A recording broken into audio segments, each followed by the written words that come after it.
Welcome to the Rainbow Connections Communication Design through Comics and Illustration talk.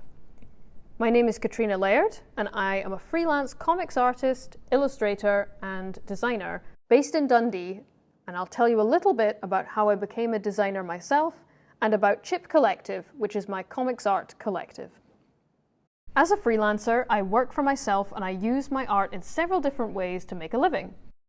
I run an Etsy shop where I design and make physical items out of my artwork, from notebooks to badges to enamel pins. The pins I've made are based on characters that I designed using the bisexual flag colours, and I made the pins connect like friendship necklaces. Sometimes people come to me with specific artwork they want me to make. Sometimes it's comics, sometimes it's posters, sometimes it's individual images. These are called commissions.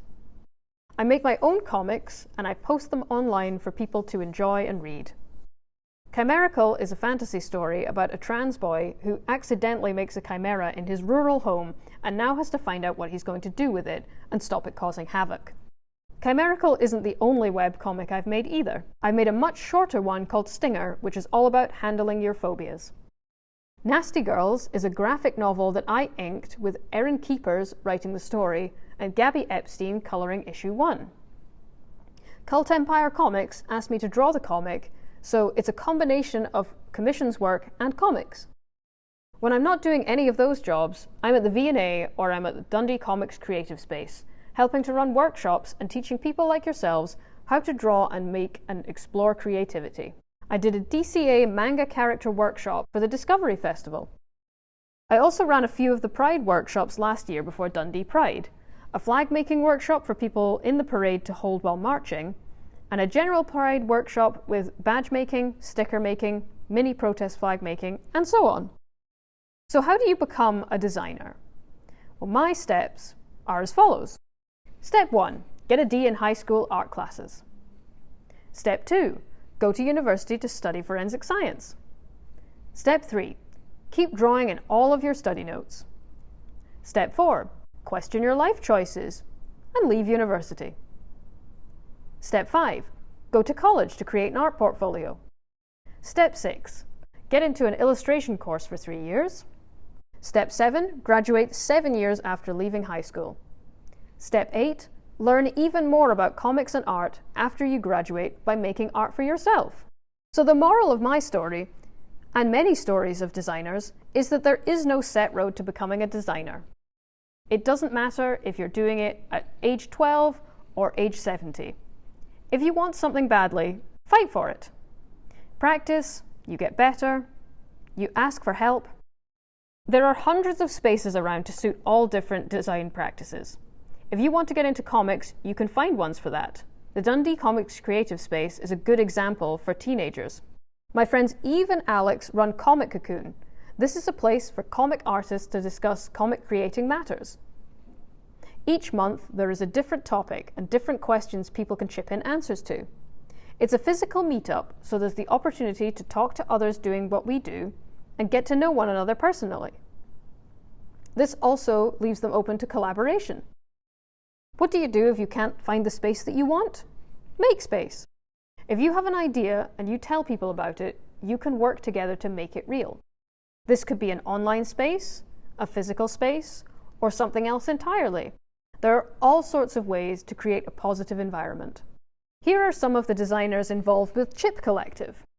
These artists were all involved in some way in our first project we did called Living with Cancer, Our Stories.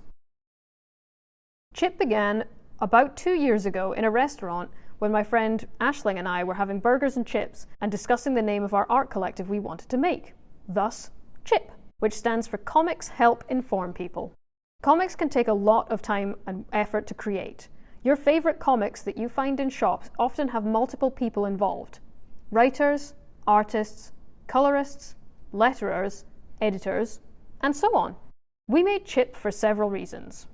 The first was we wanted to use comics as a way to spread important information to a wide audience.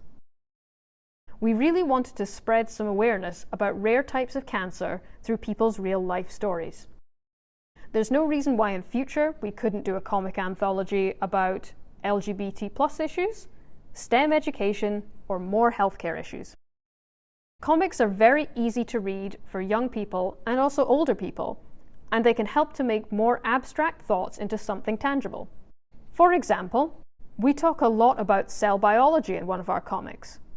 Describing that with words like biomarkers, DNA, melanocyte, it can be very hard to imagine what these things are. But if you draw a representation of what these things are and how they work, it can make a lot more sense.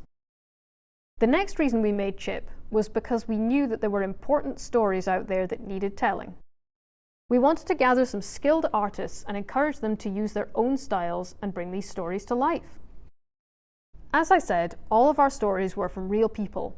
So when you use stories from real people, you must make sure that they like the way that their story is being interpreted. These stories are very personal and they are about trauma in some cases. We have to let their voices be heard over ours as artists and writers. The last reason that we made Chip is to make sure artists are paid for their work and that we can give money to good causes. Nobody is born being able to sing, draw, dance, etc. It's a skill that you hone over time the more you do it. People should be paid for their time working on something and the skills that they have learned, no matter what they're doing. Chip wanted to make sure that that happened, and any further money that we made from the comics goes straight to charity to help fight cancer at the source. If comics aren't your thing, then how about illustration? We had 5 posters designed for Living with Cancer, Our Stories, for people to buy and support the cause. The poster, Accept It, Welcome It and Let It Go, was designed by Mary Laird, who is a visitor assistant at V&A Dundee and also my sister. In order to get the money to pay for these books and pay our artists, Aisling and I set up Kickstarter. Kickstarter is an online platform that you can share with people in order to crowdfund your project. Comics do really well on this platform. We offered people rewards depending on how much money they offered to us to help fund the project. We offered them either the book itself, posters, ink drawings, and postcards. In the end, we reached further than our goal at almost £7,500. Living with Cancer, Our Stories was a success because of everyone involved, not just Aisling and myself. We owe our storytellers, our artists, and everyone who backed a huge thank you. We've raised more money for cancer research since then. So now you know a little bit more about what you can do and what can be done. The question is, what's important to you? What's important to me is telling stories, making artwork, creating characters, and giving people support. That's why I do what I do. So have a think about what makes you happy. What sorts of things do you think you would want to make a platform for to share for others? What do you think would help people like you?